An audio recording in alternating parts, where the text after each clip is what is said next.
Bueno, buenas noches. El día de hoy tenemos una charla dentro de la cátedra Lorencita Villegas de Santos, una cátedra que, como hemos dicho varias veces acá, es una cátedra de, por y para los residentes. Es una cátedra que busca convertirse en un espacio democrático en el cual pues nadie tiene la verdad absoluta, pero construimos a través de todos los que participamos el mejor conocimiento posible para aplicar a nuestros pacientes en el quehacer diario. Eh, el día de hoy tenemos un tema muy recurrente realmente, sobre todo que causa mucha discusión entre la unidad de cuidados intensivos y los grupos de cirugía pediátrica. Y este tema, pues, razón por la cual invitamos a varias personas del cuidado crítico. Veo a un colega mío al cual respeto mucho en sus conceptos de cuidado crítico, como es Pablo Vázquez, y veo algunas otras personas de, de cuidado crítico también acá el día de hoy, lo cual me complace mucho. Y el tema que vamos a tratar hoy, pues, es el neumotórax pospunción, que pues es una complicación esperable de un procedimiento bastante común, que es la inserción de catéter de accesos venosos centrales, que los usamos para diversas cosas. Esperamos sea de su agrado la charla y iniciamos entonces la charla el día de hoy. El expositor pues es alguien pues que nos ha colaborado mucho y con el cual estamos muy agradecidos. Hoy termina su rotación y pues le deseamos que le vaya muy bien en sus próximas rotaciones, en las cuales va a estar más expuesto lamentablemente al COVID. Esperemos que pues no tanto. Y después nuestro residente de cirugía del Rosario. Bueno, Carlos, empecemos. Bueno, muy buenas noches para todos. Pues sí, el día de hoy vamos a hablar sobre el neumotórax iatrogénico. Le puse este nombre y el neumotórax iatrogénico esquivando el tubo. Yo creo que este título lo vamos a entender a lo largo de la charla. Para empezar, estos son los términos MESH utilizados para esta revisión, los libros de referencia que ven ahí a continuación, las bases de datos que se muestran ahí, y la restricción de tiempo fue de 20 años. ¿Listo? Quiero empezar con esta frase y cito a Henry Marsh, un neurocirujano británico. En el 2014 publica su libro llamado Ante todo no hagas daño. Y dice, hacen falta 3 meses para aprender a hacer una operación, 3 años para saber cuándo hacerla y 30 años para saber cuándo no hacerla. La primera descripción de drenaje torácico data del siglo V antes de Cristo mediante el reporte del drenaje de una colección empiemática, esto por médicos de la Grecia clásica, específicamente en el siglo V antes de Cristo. En la antigua Roma, Galeno es el primero en notar las diferencias paresivas pleurales y hace un experimento descrito o él lo reporta en el Anatomicis Administrationibus, en el que cose una vejiga a la pared torácica antes de incidir la pleura y ve cómo ésta se hincha en la expiración y se deprime en la inspiración. El neumotórax fue inicialmente descrito por Itard en 1803 y trataba por aspiración con aguja un año más tarde por Bell. Y aunque el sistema de drenaje bajo agua fue descrito inicialmente por Playfair en 1875, va a ser Gotthard Bullough un año más tarde el que empezará sistemáticamente el uso del mismo a partir de 1876 en el tratamiento de los empiemas. En 1968, Henry Heimlich es un cirujano de tórax, el mismo creador de la maniobra de Heimlich, describe, crea y aplica la válvula de Heimlich, un dispositivo portátil hecho con un procedimiento de drenaje para evitar la necesidad de aspiración intrapleural después de una toracotomía. Después se hizo famosa para el manejo de pacientes con fuga de aire prolongada, también el tratamiento de emergencias de neumotórax, esto en épocas de guerra. Y ya ahí se va a solapar la historia cuando en 1961 se empiezan a producir los tubos de tórax de plástico, comercializados inicialmente por Shearwood, y pues ya otros materiales usados en la actualidad son el clorhidrato de polivinilo, eh, silicona, etc. Vamos a hablar un poco de fisiología pleural, específicamente conoceremos o llamaremos la presión pleural, la cual es la presión de líquido que está en el espacio que hay entre la pleura pulmonar y la pleura de la pared torácica, es decir, entre la pleura parietal y la pleura visceral.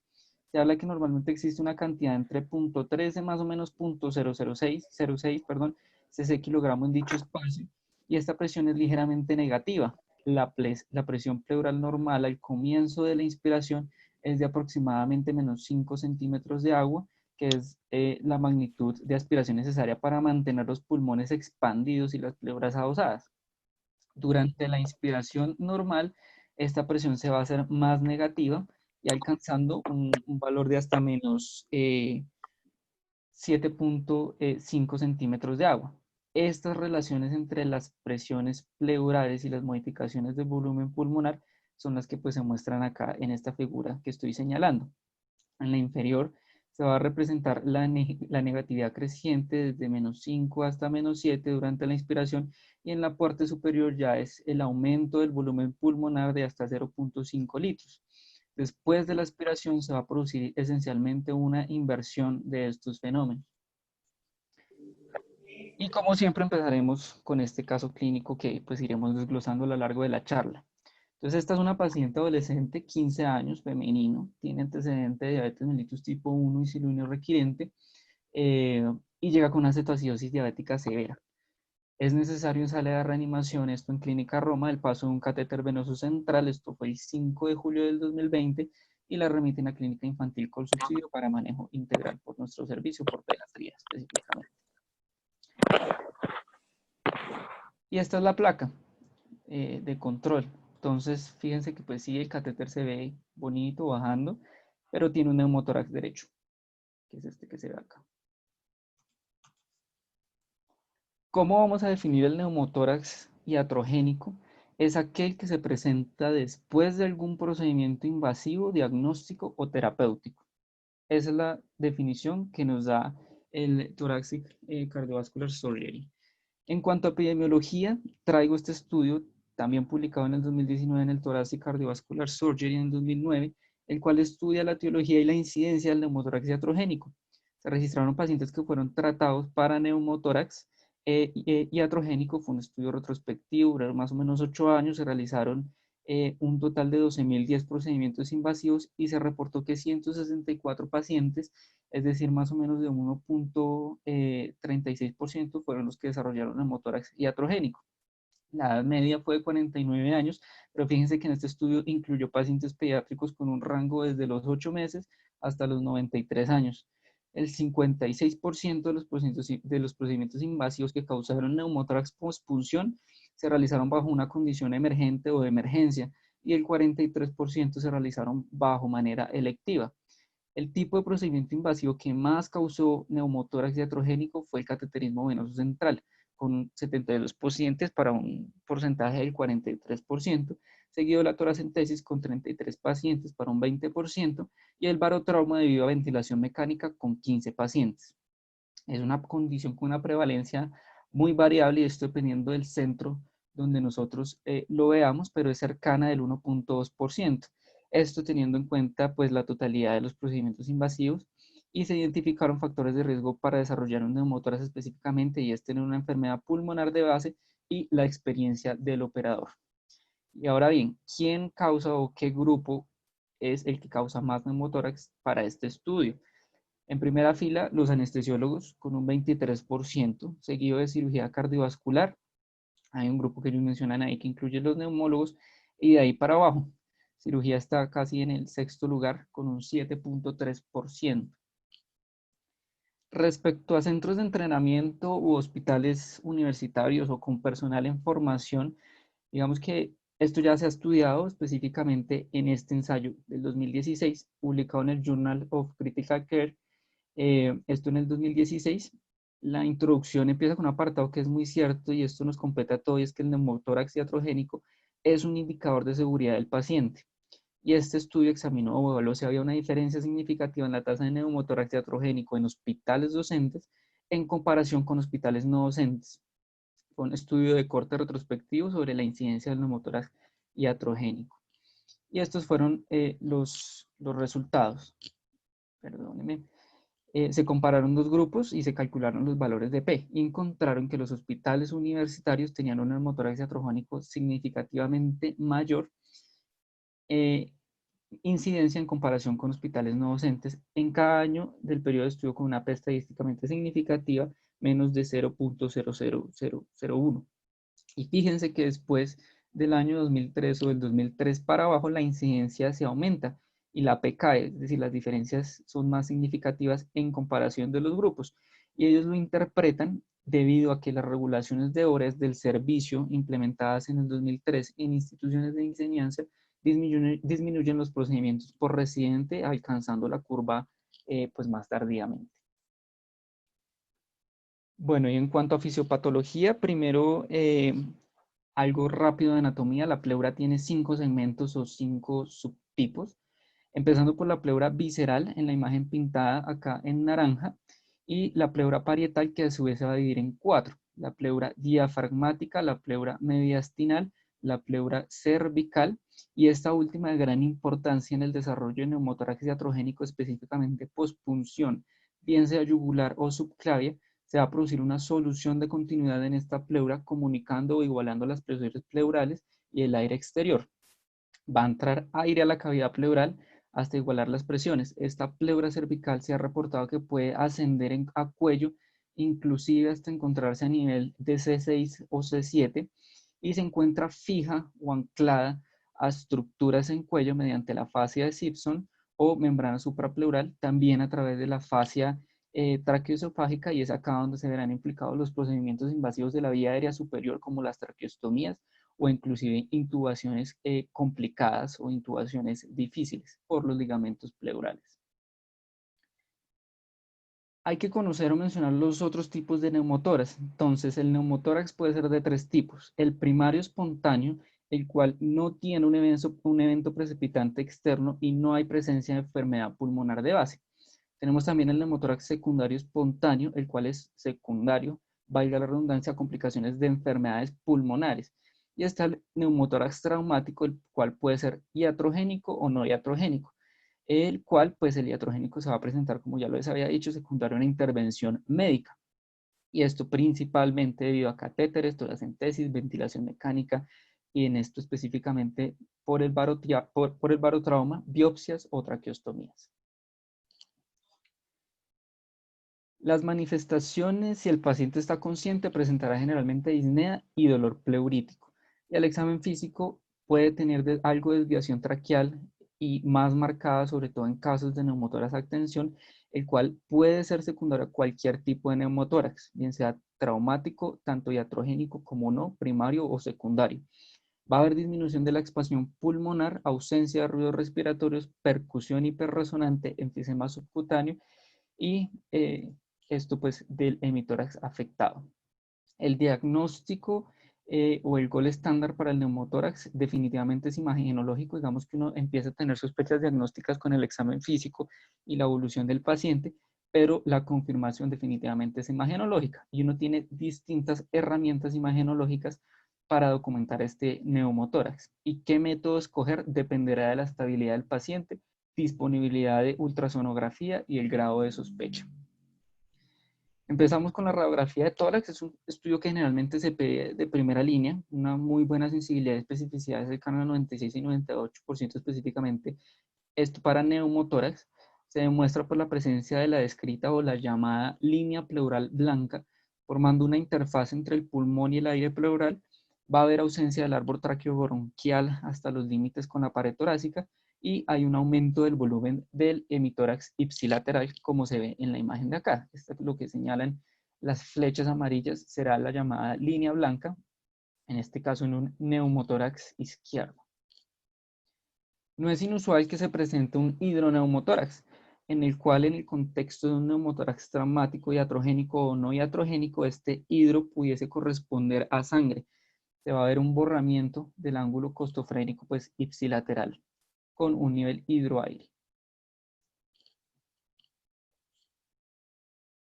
Ahora bien, Una vez ya tenemos la certeza de nuestro neumotórax, para determinar el manejo que le daremos a estos pacientes es mandatorio el cálculo del porcentaje del neumotórax. Y existen varios métodos. Está la de la Sociedad Británica, se puede tomar el promedio de la distancia interpleural, que es el que personalmente pues yo uso. Está también el índice de Light, y cualquiera de estos tres tiene respaldo científico, y como les digo, lo importante es objetivizar el grado de neumotórax. Este es el primer método, digamos que es el menos objetivo de los tres, es de la Sociedad Británica. Digo que es el menos objetivo debido a que es una medida estándar, me explico. Se toman dos medidas, la medida es a nivel del ápice pulmonar y tenemos un punto de corte, el cual es de 3 centímetros. Considerando un neumotórax grande, si esta distancia es de más de 3 centímetros para una interpretación de un neumo de más del 50%. Y la otra medida es a nivel del hilio pulmonar, y en este caso el punto de corte es de 2 centímetros. Igual, si es más de 2 centímetros, se interpretará como un neumotórax grande, es decir, correspondería a un neumotórax del más del 50%. Y este es el normograma de REA, o promedio de distancia interpleural. Dividimos el tórax en dos, y en cada porción o en cada mitad tomamos esa mitad. Es decir, partimos el tórax en dos, y la mitad de esa mitad vamos a medir arriba y vamos a medir abajo. Lo mismo hacemos con el ápice. Sumemos estas tres medidas y las dividimos en tres, y pues esto nos dará el porcentaje de neumotórax. Y está el índice de Light, que es básicamente una relación entre el diámetro del pulmón sobre el diámetro del hemitórax, esta medida tomada a nivel del hilio pulmonar. Y esta es la ecuación 100, entre paréntesis 1, menos esta relación de diámetros. Y estas son las medidas de nuestra paciente. El porcentaje sacado por normograma de REA es para un neumo del 20.6%. Cabe resaltar que la valoración que hicimos de la paciente era una paciente que se encontraba estable, sin dificultad respiratoria, sin taquicardia, no estaba diaforética y no tenía signos pues, de bajo gasto. Y es acá donde les quiero hacer la primera pregunta. Según la historia clínica e imágenes de la paciente, su conducta sería: y ahora la paciente una toracostomía cerrada derecha, una punción con aguja, catéter intrapleural a trampa de agua, o manejo médico expectante o conservador.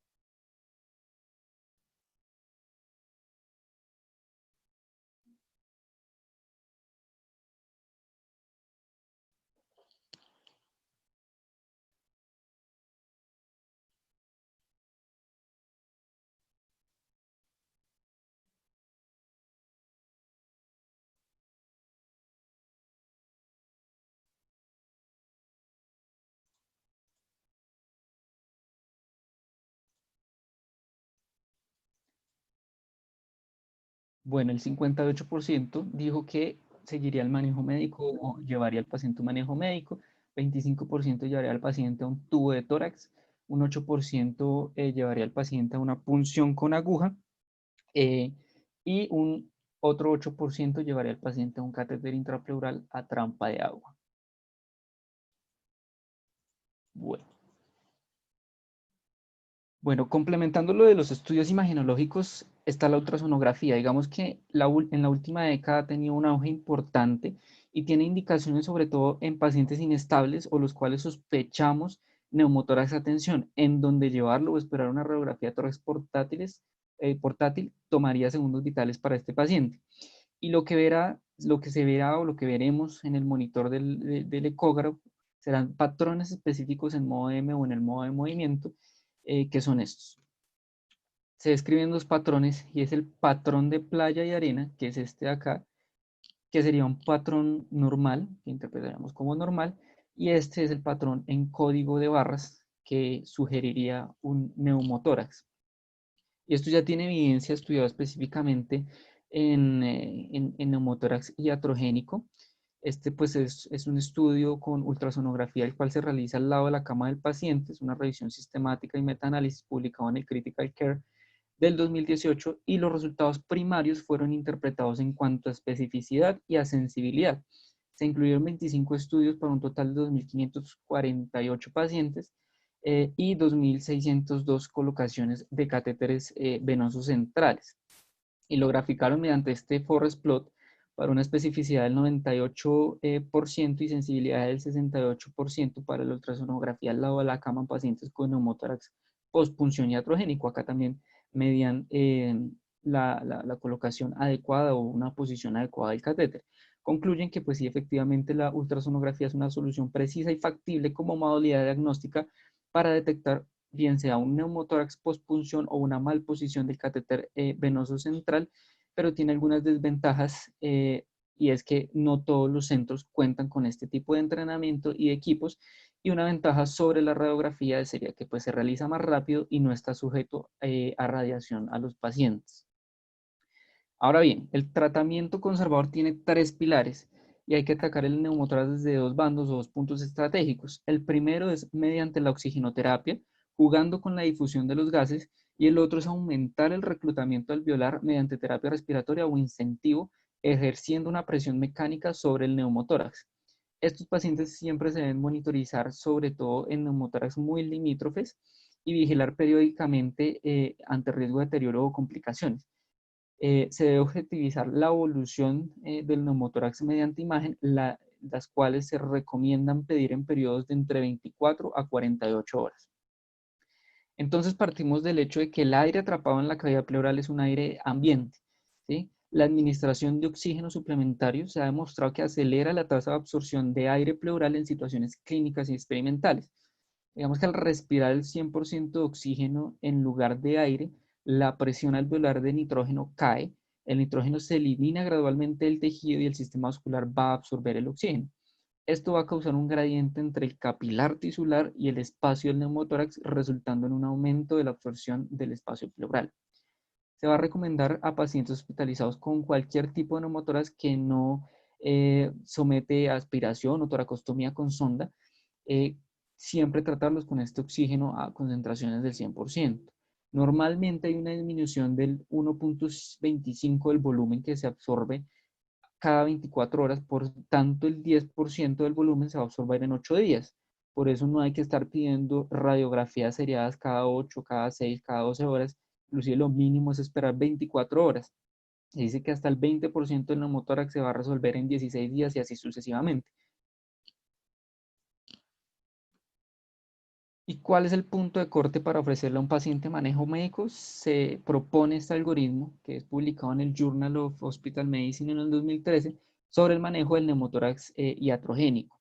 Entonces, en este punto, el corte para ofrecerle el manejo conservador a los pacientes es el 20% y se tiene en cuenta la sintomatología del paciente. Entonces, si es menos del 20% y responde al manejo médico con control radiográfico a las 24 horas, se puede dar alta con control imagenológico a las 48 horas. Pero hay dos escenarios. Uno es que persista sin progresión o que haya progresado y empiece la sintomatología. Si es menos del 20% o con síntomas más del 20%, la idea sería dar un manejo más invasivo a estos pacientes con toracostomías o catéteres pleurales o punciones. Y ya para el manejo de las toracostomías, una vez pues ya descartamos definitivamente el manejo médico, se vuelve a hacer un control radiográfico a las 24 horas y se evalúa la resolución o no del neumotórax. En caso de resolución o posterior evaluar es la fuga a la trampa de agua. En caso de no haber fuga se puede retirar y en caso de persistir con fuga se repite el algoritmo dando manejo médico por otras 24 horas. Por el contrario, si persiste el neumotórax pese a otras 24 horas de manejo, se debe consultar a un cirujano de tórax, que es lo que ellos recomiendan ante un neumotórax persistente. Si por el contrario resuelve, nos pasamos al lado izquierdo del algoritmo evaluando la fuga aérea trampa de agua y si no hay fuga, pues se retira el tubo. Pero hay estudios un poco más recientes que dan un poco más de margen de cohorte para el manejo expectante o observacional o manejo médico del neumotórax. En este caso está este estudio del 2018, el cual tuvo varios reconocimientos de la American Association of the Surgery of Trauma. Fue publicado en el Journal of Trauma of Acute Care Surgery. Fue una revisión retrospectiva de todos los pacientes diagnosticados con neumotórax, en este caso traumático, diagnosticados por TAC de tórax. Y se usó un límite de 35 milímetros para, pues, como control tomográfico inicial para dicotomizar los grupos. Ellos interpretaban fracaso del tratamiento, que definitivamente el paciente no respondiera y requiriera un tubo de tórax en la primera semana. ¿sí? O sea, daban un chance de vigilancia de una semana. Se realizó un análisis univariado para identificar predictores de falla en ambos grupos y un análisis multivariante. Y fue construido para evaluar el impacto independiente de la medición del neumotórax en el fracaso de la observación mientras se controla, pues, el neumotórax. Y estos fueron los resultados. Se recolectaron 1.767 pacientes, de ellos 832 tuvieron exclusivamente neumotórax, es decir, excluían los que tenían hemo o combinado hemo-neumotórax. Se realizó TAC de tórax a 452 pacientes y 336 no fueron ventilados, que eran los que definitivamente entraban al estudio. Una vez dentro del estudio, se daba un chance o un periodo de observación de 4 horas, donde se observaba a los pacientes y de acuerdo a su comportamiento se decidía si se les ofrecía manejo expectante o se llevaban a toracostomía, los cuales pues la mayoría, el 55% casi, medían más de 35 milímetros. De los que se observaron hubo sí una gran heterogeneidad. De estos el 94%, es decir, 272, tenía un neumo menos del 35% y el 6%, o sea, 17 pacientes, medían más de 35 milímetros. Del grupo menos de 35 milímetros, el 91% respondió al manejo médico y el 9% fue necesario llevar a toracostomía. Y en el grupo de más de 35 milímetros fue más o menos equiparables con un éxito del 59% y una falla del 41%. Esta fue la tabla 1, encontrando diferencias, como yo la mencioné previamente, en cuanto al tamaño del neumotórax y fallo al manejo médico con corte de 35 milímetros con una P de 0.0001, es decir, pacientes con menos de 35 milímetros de neumotórax tenían más probabilidades de tener éxito al manejo médico.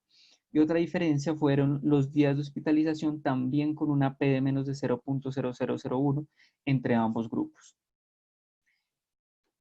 Y esta es la placa de nuestro caso clínico tras 48 horas de manejo médico. Es una placa que respecto a la previa, y si la medimos, el neumo definitivamente aumentó con una distancia cercana a los 35 milímetros, pero nuevamente la revaloración es una paciente que ventilatoriamente se encontraba muy estable, estaba asintomática de su parte pulmonar, y acá les repito la pregunta.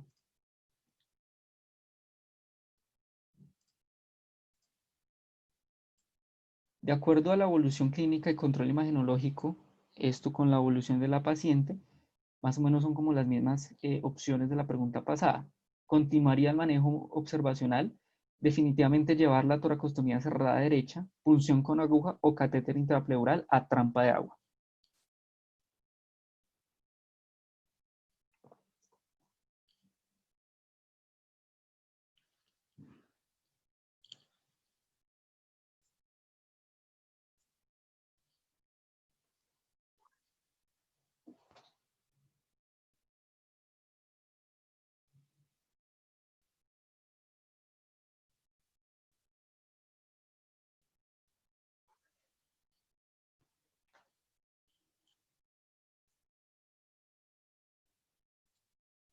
Bueno, acá ya se invirtieron las conductas. Digamos que la mayoría de los votantes definitivamente llevaría a la paciente a una toracostomía cerrada derecha. 37% continuaría el manejo observacional, 16% un catéter intrapleural a trampa de agua y el 5% una punción con aguja.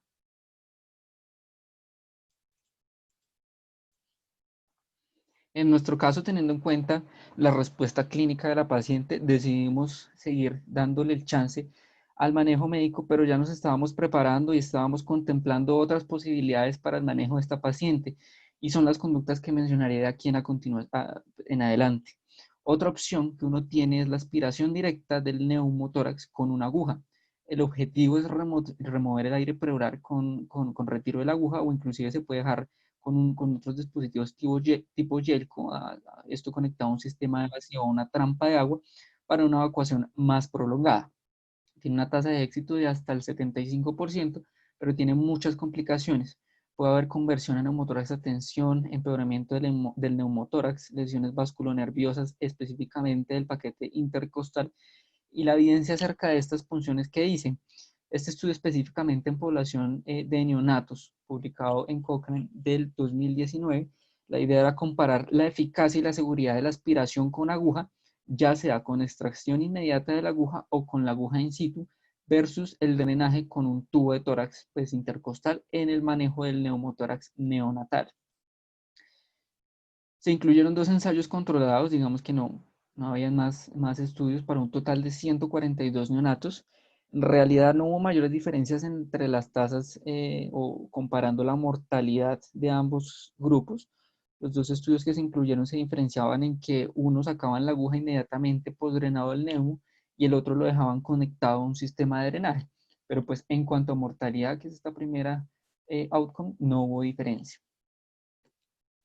Arriba, el primer forest plot, en cuanto a días de hospitalización, fue lo que mostró la diferencia a favor de la punción con aguja, removiéndola inmediatamente con una P de 0. Y abajo, en cuanto al tiempo de permanencia del catéter o del sistema de drenaje, comparando punción más drenaje versus toracostomía, va a favor de la punción versus la toracostomía con una P menos de 0.00001. Ninguno de los 36 recién nacidos tratados con aspiración con aguja con el catéter in situ requirió la colocación después de un tubo de tórax. En general, pues la calidad de evidencia que respalda pues este ensayo es baja, solo incluyó 2 estudios, pero es bueno por el tipo de población que incluye, que es neonatos. Muy raro encontrar un estudio de este tipo. Pero si llevamos al paciente a punción, ¿dónde es el sitio donde se debe puncionar?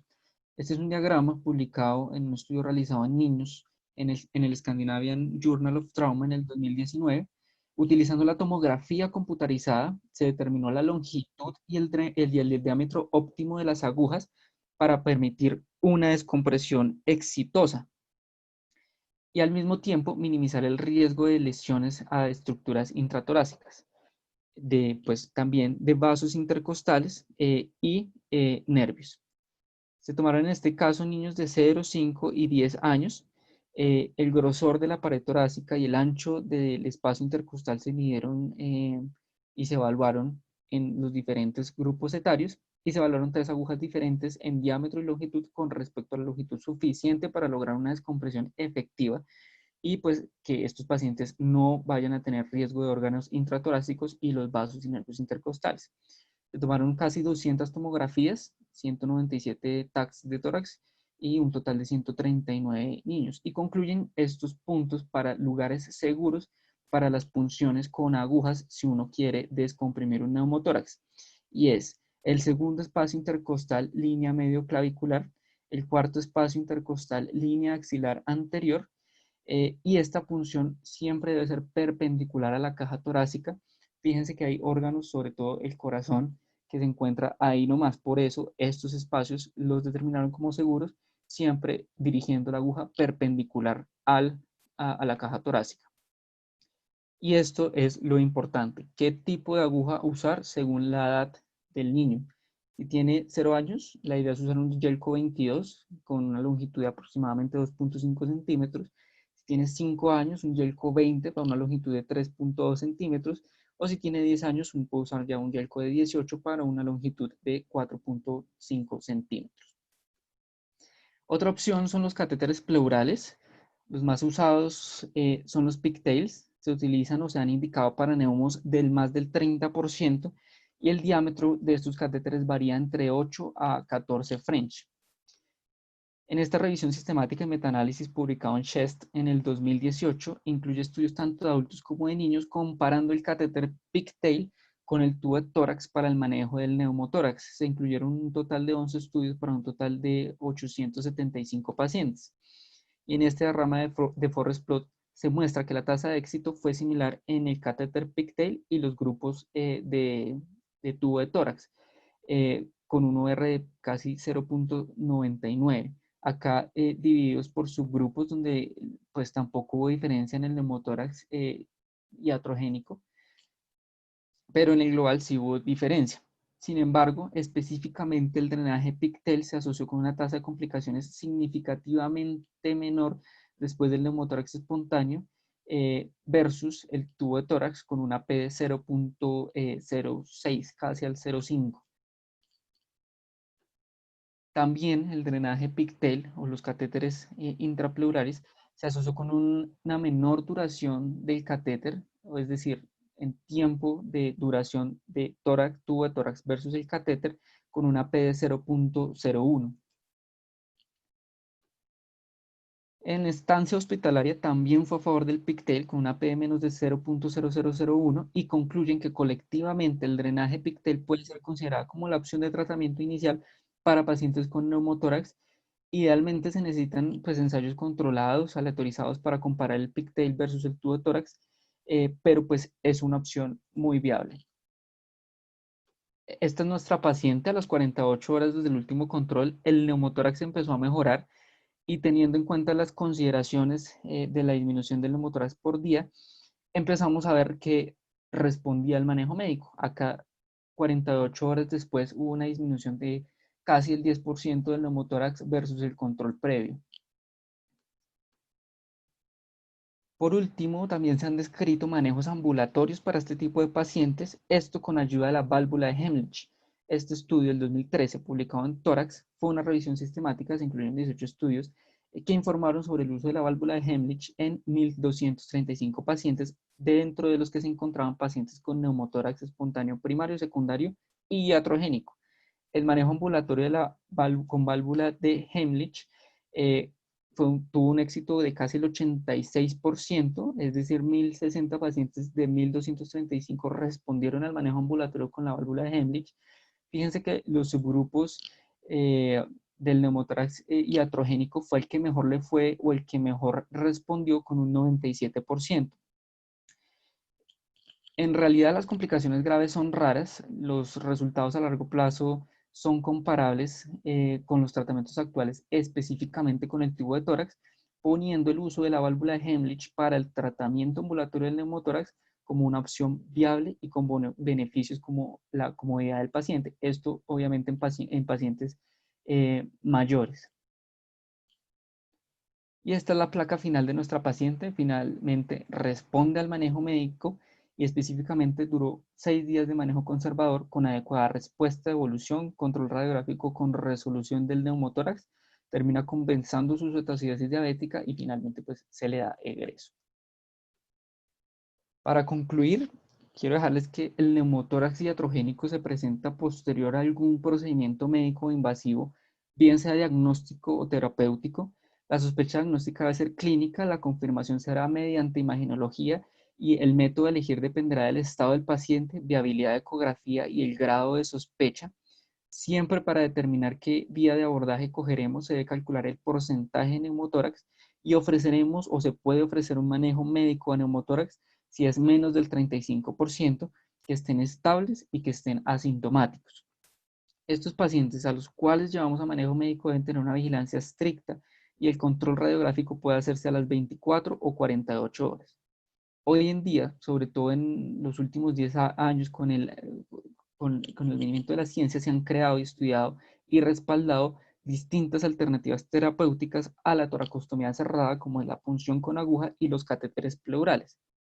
En el caso de tener un neumotórax que definitivamente no responda al manejo conservador, uno pudiese esperar hasta una semana o que el paciente vire y presente sintomatología o que presente compromiso ventilatorio asociado y en este caso se debe asegurar una conducta invasiva y la elección depende de la experiencia y experticia del cirujano o del intensivista. Bueno, y con esta última diapositiva simplemente quiero dar gracias. Con esta presentación me despido y termino mi rotación de cirugía pediátrica. Gracias a los 5 instructores de Colsubsidio, de los cuales pues atesoro infinitos conocimientos y habilidades quirúrgicas. Definitivamente unos antes y después de entrar a esta rotación y pues simplemente les quiero dar las gracias. Bueno, muchísimas gracias, hombres. Espero que su exposición por allá al COVID no le vaya a ser tan grave. Pues tuvimos muy buenas revisiones de parte de él. Rescato una cosa que acaba de decir, y es que pues, y espero se la lleve, tal vez sería de las cosas más importantes que quisiera que se lleve nuestra rotación, y es que para aprender una técnica quirúrgica uno requiere un tiempo corto, pero para saber cuándo aplicarla y más aún cuándo no aplicarla, pues requiere muchísimos años y muchísimo más criterio quirúrgico que para aplicarla de forma liberal. Pues queríamos traer a la parte clínica de nuestro trabajo, que son los intensivistas pediátricos, para que pues ellos opinen y también pusieran su contraparte respecto al manejo pues que nosotros le damos a estos neumotórax pospunción y qué piensan ellos. Eh, pues tienen los micrófonos abiertos. El profe Jesús Niño, pues, que alguna intervención, le cedo la. Oiga, Carlos Calderón, esas conferencias que da usted son muy buenas. Es espectacular la claridad. Gracias, doctor. Quería hacerle algunas preguntas. Usted tiene un neumotórax por punción, como lo presentaron, pero el paciente está con ventilación mecánica, no está con respiración espontánea. ¿Qué recomiendan hacer? ¿Los mismos parámetros que nos enseñó o cambia?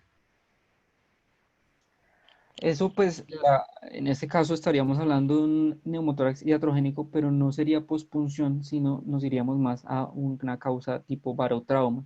En este caso, sí, los estudios lo que recomiendan es no dar un manejo observacional, sino de entrada un manejo invasivo, bien sea con un catéter intrapleural o un tubo de tórax. No, usted ya tiene el niño en ventilación mecánica y está bien.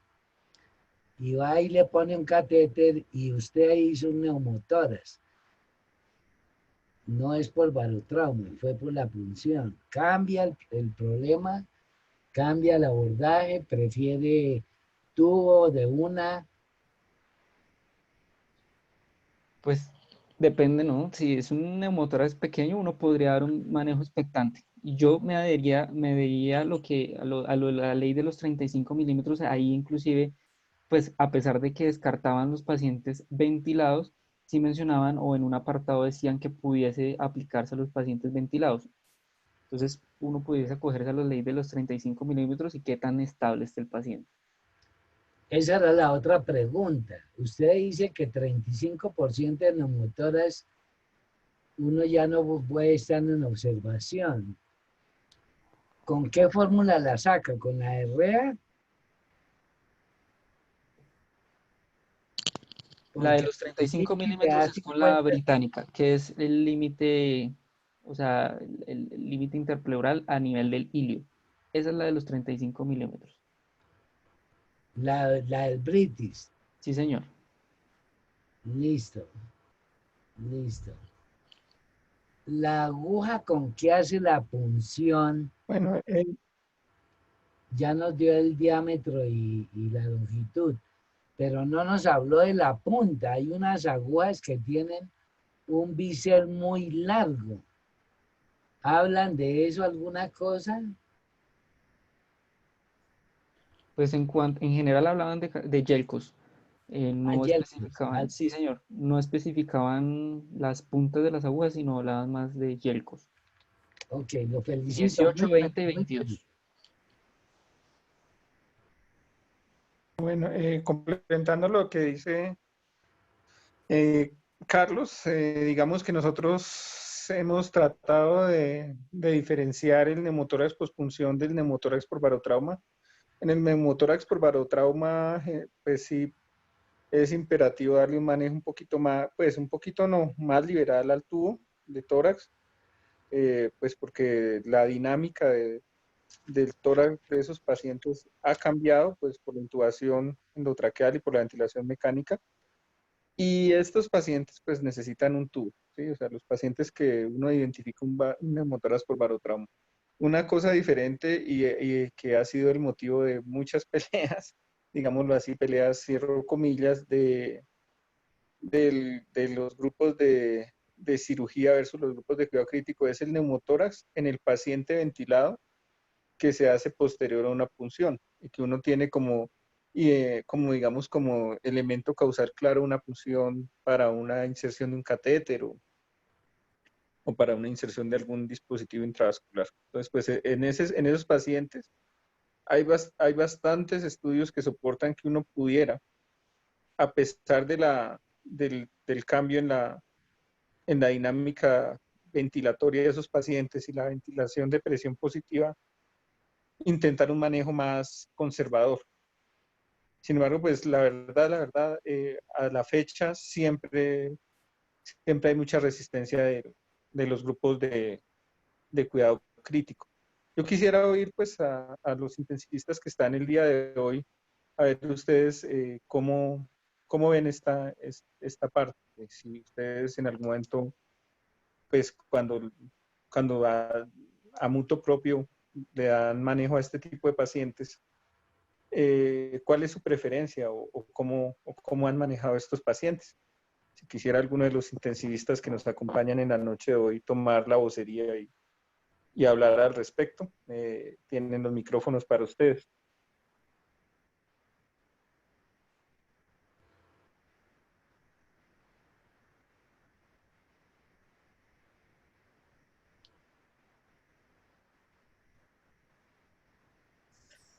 Carlos, buenas Prometemos, no noches. sé, ¿Ahí no, me oyen? sí, Pablo, ahí lo oímos muy bien. Tiene la palabra. Bueno, Carlos, muchas gracias por la invitación. Muy interesante este tipo de presentaciones y estos grupos interdisciplinarios para que nos pongamos de acuerdo en muchas cosas. Creo que la presentación fue muy buena y fue muy clara y es hacia donde va la medicina reciente. Tenemos muchas, digamos, taras antiguas de los neumotórax que no hemos podido cambiar.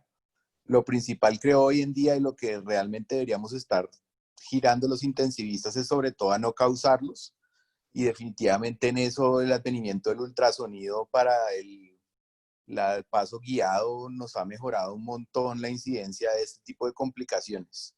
Entonces la primera cosa es pues usar ultrasonido, ojalá el 100% del tiempo en la medida que esté disponible, y presionar para que esté disponible en los sitios donde trabajen.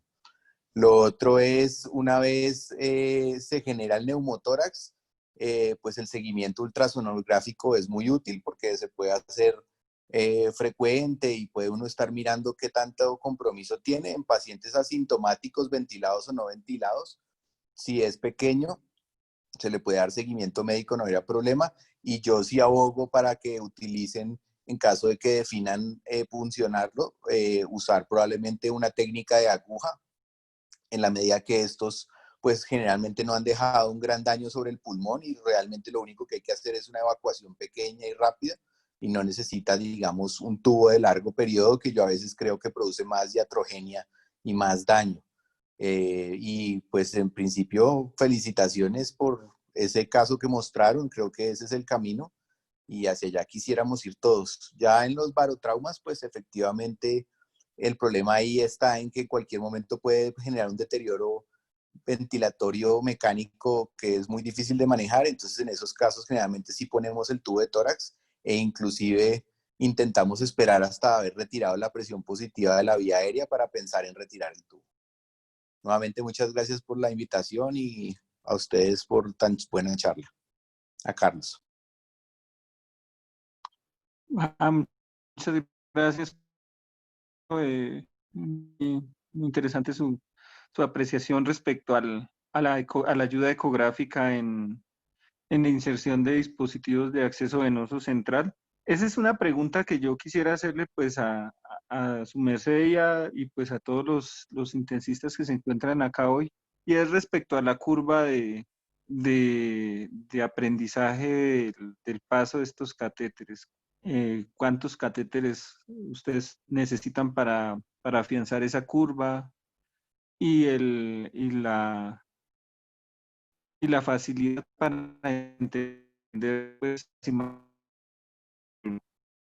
me parece interesante, pues, para nosotros que también a veces ponemos catéteres y realmente pues uno, o por lo menos yo lo sigo haciendo muy guiado de la vieja escuela. Quisiera oír el concepto de ustedes. Pues en mi experiencia personal, nosotros llevamos más o menos ya 6 años utilizando accesos guiados por ultrasonido. Nosotros ya no hacemos en la medida de lo posible accesos a ciegas, a menos de que la persona que lo está pasando no tenga el entrenamiento o no tengamos disponibilidad del ecógrafo. Importante tener un equipo bueno, un equipo apropiado para la edad y el tamaño del paciente. Cuando uno tiene que hacer maniobras como utilizar dispositivos que son muy grandes para los pacientes pequeños, termina uno haciendo bobadas. La curva de aprendizaje para los accesos, digamos, centrales, que son un poco más grandes, y específicamente los yugulares, es relativamente rápida. Yo diría, digamos, lo que recomiendan los cursos certificados es 20 accesos exitosos, pero yo creo que en principio con el entrenamiento que le hacemos a los fellows, generalmente después del tercero o cuarto ya tienen una habilidad suficiente, sobre todo para lo importante. Puede que fallen, digamos, la inserción del catéter, pero lo importante en el fondo es que no hagan bobadas y no cometan errores. O sea, lo que realmente ayuda mucho el ecógrafo es a evitar que usted haga funciones ciegas yendo hacia puntos lejanos. A mí me parece que el sitio donde he visto que tiene más impacto es en las personas que están aprendiendo. Digamos que las personas que tienen una gran experiencia previa y que hacen muchos catéteres a la semana, pues usualmente la curva manual que tienen es muy buena y son muy exitosos. Entonces ellos sienten que usar el ecógrafo les cuesta más trabajo, pero en personas que están aprendiendo, es increíble cómo ellos se sienten mucho más confiados con el ecógrafo. Y a nosotros como entrenador de personas, para nosotros también es mucho más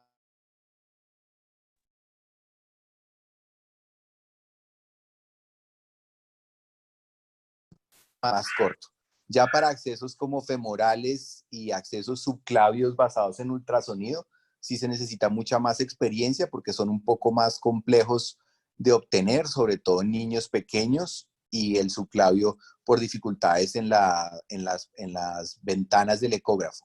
Pero con los años uno va adquiriendo la habilidad y nuevamente puede que falle la inserción, pero lo que es muy importante es que no complica al paciente sin necesidad.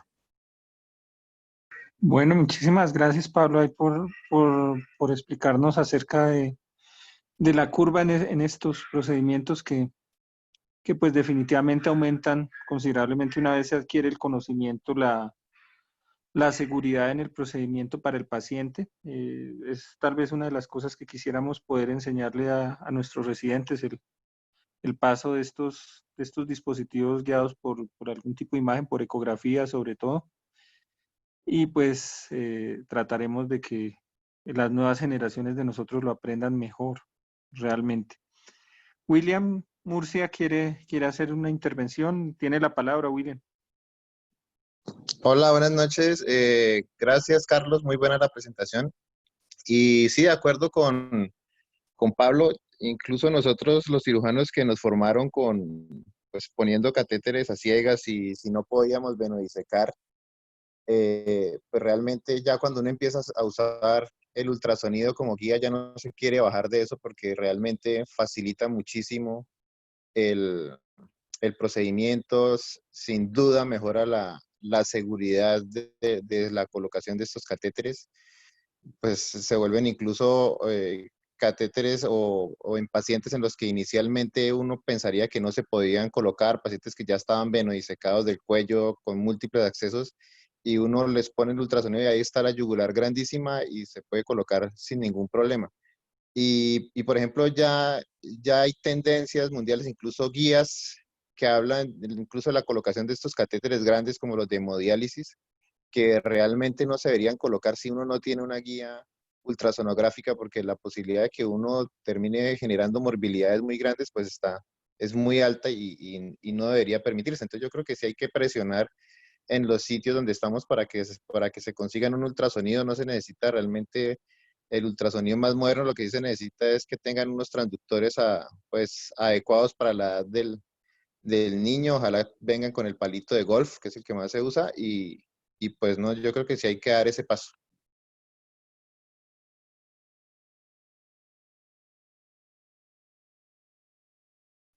Bueno, muchísimas gracias. Sí, parece que sí hay una gran conclusión de esta charla de neumotórax pospunción es que lo mejor sería tratar de llegar a evitarlo haciéndolo con algún tipo de guía. Esa podría ser una gran conclusión.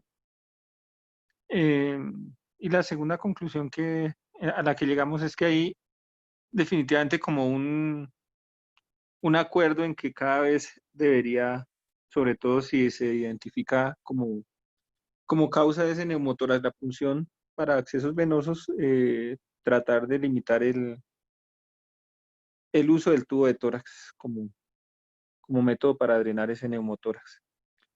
Bueno, ¿alguien más quisiera hacer algún tipo de intervención en este momento? Bueno, agradecemos mucho el, el acompañamiento del día de hoy de las personas de diversos lugares de Latinoamérica que nos han venido acompañando y que ya se han vuelto habituales en nuestras charlas. También agradecemos muchísimo el acompañamiento del personal de cuidado crítico, tanto de la clínica con subsidio como Pablo, como Nelly, que son pues de la Escuela de Cuidado Crítico de la Misericordia. Aprovechamos para hacerle algo de publicidad a nuestro canal de YouTube, en el cual están quedando todas estas charlas que estamos haciendo.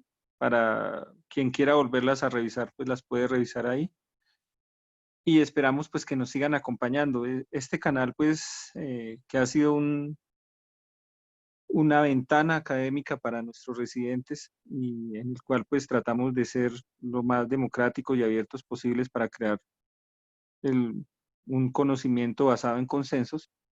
Está abierto para todos ustedes y pues esperamos tenerlos la mayoría de las veces por acá. La próxima semana vamos a revisar un tema, el lunes, es un tema también recurrente en la cirugía pediátrica y que también tiene bastantes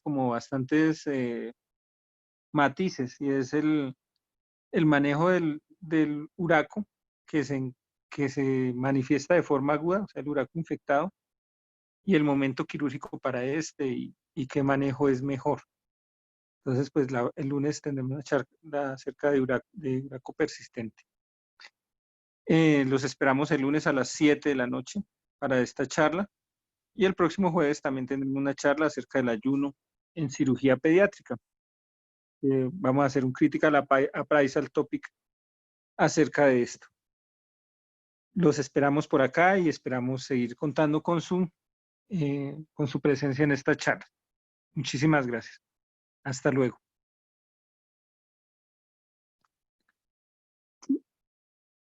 Gracias, buenas noches.